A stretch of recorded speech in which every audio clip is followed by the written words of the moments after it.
So my background is different when it comes to coffee. So I was born and raised in Echo Park, you know, lived here all my life, trained here all my life, sparred in different cities. That's how I got familiar with different cities. But I grew up just like a normal Latino kid would, you know, fabuloso everywhere.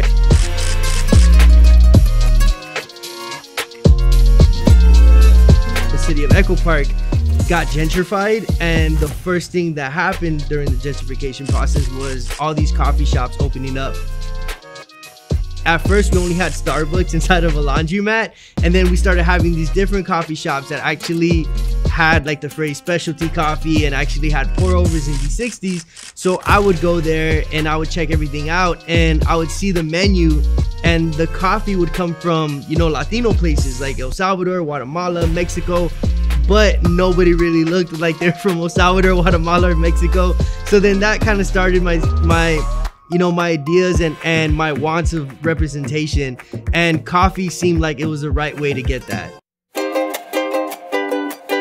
When I first started Cielito, I was like, I want to represent Latin America. My family's from Mexico, a lot of my friends are Central American, so I was like, okay, there was those differences that we saw at first and in the language, but then it's like, now it's like, okay, we're getting that connection, and it happens to be through coffee.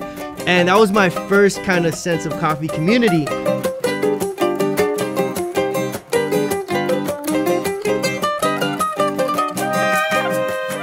Once I got the roastery, that was about 2 years into Cielito, that's when everything got like real, and like the curtain was kind of like pulled back, and I saw everything of what it was. The coffee farmers were being disrespected, and in the sense of not being paid what they deserve, and all of that stuff. So then that's when I realized, like, okay, I need to get coffee directly from these farmers.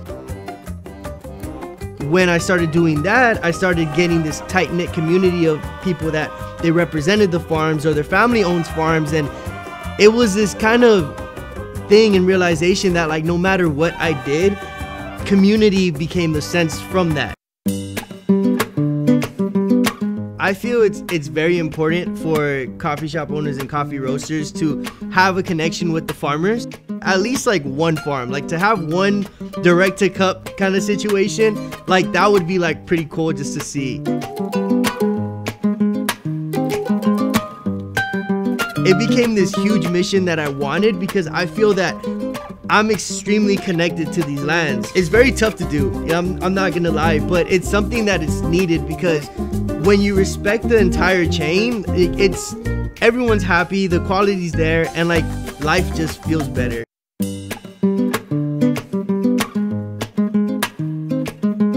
They go directly back and forth, they bring the coffee. I've met the families. I've just been really scared of airplanes, so I've never gone. So, but yeah, like it's very, very tight-knit and deep connected.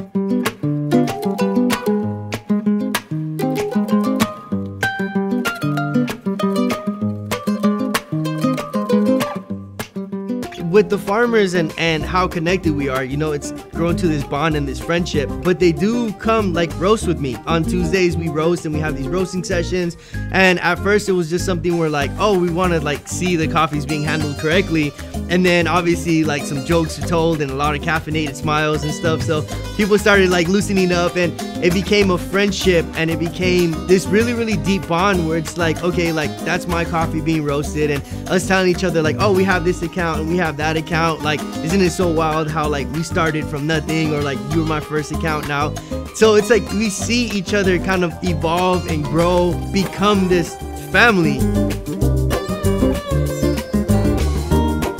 Yeah, when people, you know, drink our coffee or experience our coffee or experience the shop, I want them to know and to feel and experience and take with them that it's actually like from the farm, that it's not, the dollar didn't just go into the barista's hand and that was the end of it. It feeds generations, and it helps build schools and clinics and stuff. It helps get invested. It's hard work.